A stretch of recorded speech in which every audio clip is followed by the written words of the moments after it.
Okay guys, तो जैसा कि मैंने आपको पहले भी बताया था कि मैं अमेज़ॉन से एक पैकेट मंगाऊंगा और उसकी अनबॉक्सिंग करके दिखाऊंगा कि जो प्रोडक्ट मैंने मंगाया है वो प्रोडक्ट ओरिजिनल आया है कि नहीं। तो ये मैंने प्रोडक्ट मंगाया था उस्तरा कंपनी का बियर्ड ऑयल 35 ml।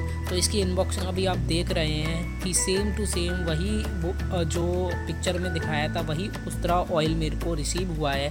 और उस्तरा ऑयल ख़रीदने की सबसे अच्छी साइट जो है वो अमेज़ॉन ही है। खुद उस्तरा से ना ख़रीदें आप, या फिर आप फ्लिपकार्ट से ना ख़रीदें, पेटीएम से ना ख़रीदें, अमेज़ॉन से इसलिए ख़रीदें क्योंकि जिस प्राइस में ये मेरे को मिला है वो जान के आप हैरान हो जाएंगे। 35 ml की जो बोतल है मेरे को केवल और केवल 240 रुपये मिली है।